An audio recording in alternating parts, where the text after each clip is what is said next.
Right now, as you watch this video, something absolutely incredible is happening 40 feet underwater. Massive concrete foundations are being poured on the ocean floor, creating the base for what will become home to 40,000 people. This isn't science fiction, this is a $100 billion city rising from the ocean, and it's redefining everything we thought was possible about where humans can live. Stop for a second and think about that. While you're sitting here watching this video, there are construction workers in diving suits pouring concrete underwater. They're literally building the foundation of a city where there used to be nothing but fish and seaweed. If that doesn't blow your mind, I don't know what will. This single project costs more than the entire yearly income of most countries on Earth. We're talking about 100 trillion yen. That's roughly $800 billion. To put that in perspective, you could buy every single NFL team, every NBA team, and still have enough money left over to buy Twitter twice. And all of this money is going toward building something that sounds like it came straight out of a superhero movie. But here's why this matters more than just being cool. Our world is running out of space. Cities like Tokyo, New York, and Mumbai are so crowded that people are paying millions of dollars for tiny apartments. Meanwhile, 71% of our planet is covered by ocean, and we're barely using any of it for living. These ocean cities aren't just amazing engineering, they're the future of human civilization.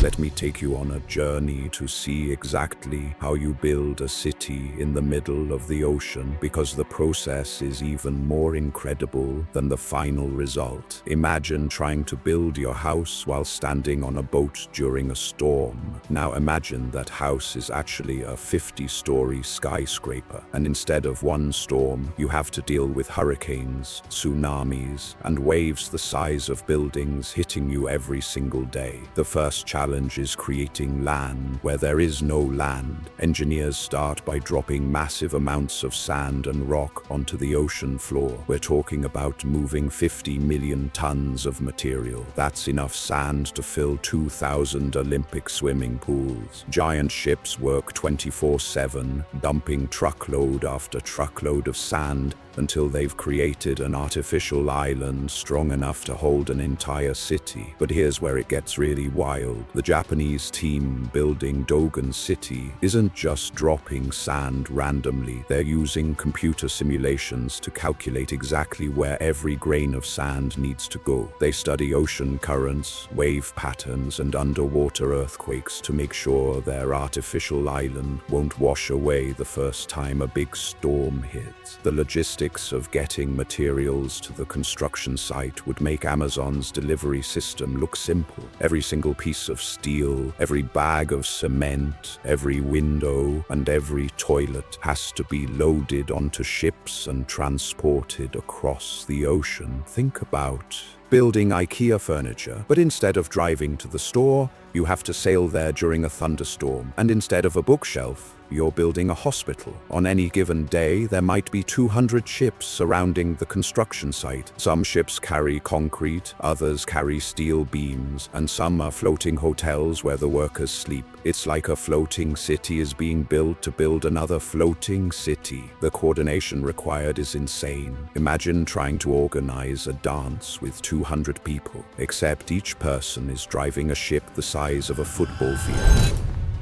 Now let's talk about the workers themselves, because these people are literally superhuman. Regular construction workers deal with heights, heavy machinery, and dangerous tools. Ocean construction workers deal with all of that. Plus, they have to worry about waves trying to knock them off their platforms, salt water corroding their equipment, and being miles away from any hospital if something goes wrong. Many of these workers are actually underwater welders, people who can weld metal while completely submerged in the ocean. Imagine being 50 feet underwater, in complete darkness, trying to attach a piece of steel that weighs as much as a car, while ocean currents try to push you around. These people are doing construction work that would make regular construction workers quit on their first day. The engineering solutions they've come up with are like something from a science fiction movie. The city's foundation isn't just sitting on the ocean floor, it's designed to move with the waves. The entire platform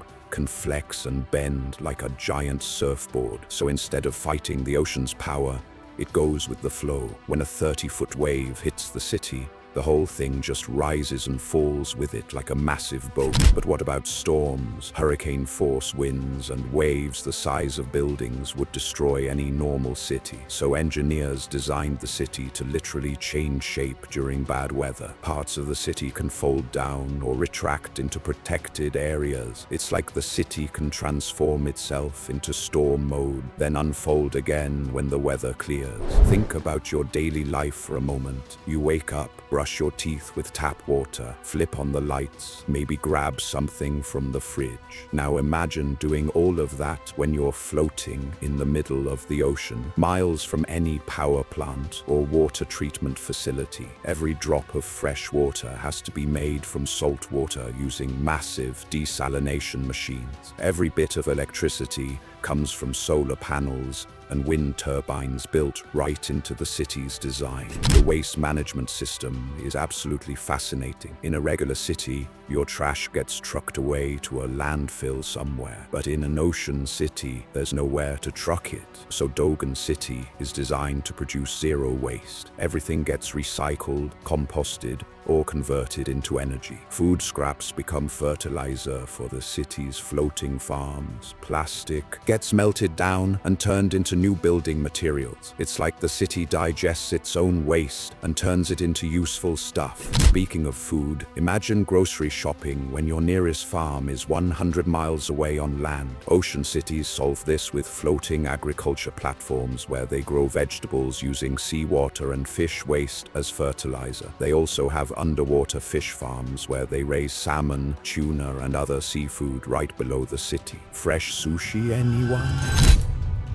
The social aspect of ocean cities is mind-blowing when you really think about it. Everyone living there is basically a pioneer. There are no old neighborhoods with established families who've lived there for generations. Everyone is starting fresh, which means they get to create entirely new communities and traditions. Kids growing up in ocean cities will have experiences no human children have ever had. They'll learn to swim before they learn to ride bikes. Their playground might include underwater viewing areas where they can watch dolphins and whales. Field trips could involve diving to explore the artificial reefs that grow beneath their city. But what happens when things go wrong? Medical emergencies are handled by helicopter ambulances that can reach the nearest mainland hospital in 30 minutes. For serious storms, the city has underground shelters built into the floating platform itself. And if there's ever a major emergency, the city's design allows entire sections to detach and sail to safety independently. The environmental impact is actually positive, which seems impossible when you're talking about a massive construction project. The underwater portions of the city become artificial reefs where marine life thrives. Fish populations around these cities often increase because the structure provides protection and breeding grounds. It's like the city becomes part of the ocean ecosystem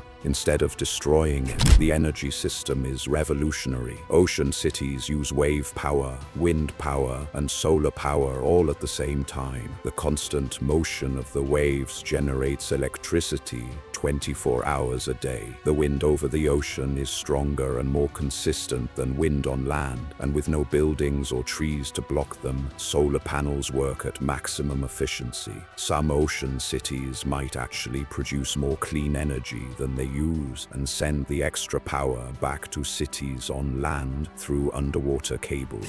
The economic opportunities are incredible too. These cities could become major shipping hubs since they're strategically located in the middle of major shipping routes. They might host research facilities studying ocean life, renewable energy, or climate science. Some could become floating resorts where people vacation to experience life on the ocean. The construction timeline is a masterpiece of planning. Every month has specific milestones. This month they pour foundations. Next month they install the primary platform sections. The month after that they begin utility installation. The project managers have to coordinate thousands of workers, hundreds of ships, and millions of tons of materials across multiple years, all while dealing with weather that can shut down work for days at a time. Safety systems in ocean cities make regular cities look unprepared. Every building has multiple backup power systems. There are storm shelters, emergency food supplies, fresh water reserves, and medical facilities, all designed to handle anything the ocean can throw at them. The city can literally batten down the hatches and ride out a Category 5 hurricane. The internet connection might surprise you. Underwater cables carry internet signals across entire oceans, and ocean cities tap directly into these main arteries. Residents might actually have faster internet than people living in rural areas on land. As these first ocean cities prove themselves, the implications for humanity's future are staggering. We could have floating cities that follow good weather around the globe. Imagine cities that migrate like whales, spending summers in one part of the ocean and winters in another. We could have specialized cities, some focused on research, others on manufacturing, others on entertainment and tourism. The ripple effects could transform how we think about countries and borders. If your city floats in international waters, which country do you belong to?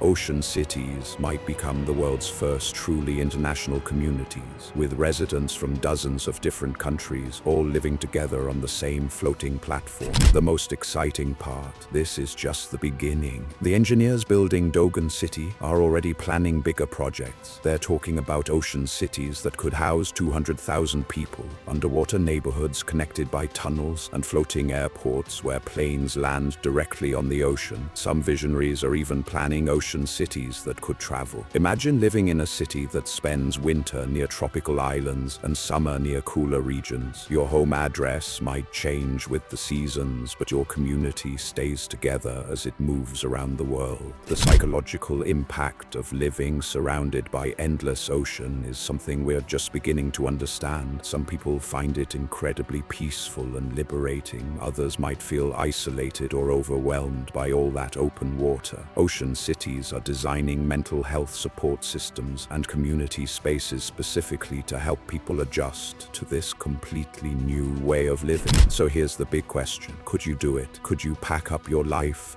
and move to a brand new city floating in the middle of the ocean? Would you be brave enough to be among the first pioneers of ocean living? What excites you more, the adventure of living somewhere completely new, or the technology that makes it all possible? And what concerns you most? Are you worried about storms, about being far from family on land, about what happens if the technology fails? Or are you excited about the possibility of creating something completely new? This ocean city revolution is happening whether we're ready or not. The concrete is being poured right now. The platforms are being built in shipyards around the world. The future is floating, and it's closer than you think. Your children might grow up in a world where living in an ocean city is as normal as living in any other city. They might choose between a mountain view apartment or an ocean depths apartment. They might commute to work by boat instead of by car. The age of ocean cities is beginning, and we're all witnessing history in the making. The only question left is, are you ready to dive into the future?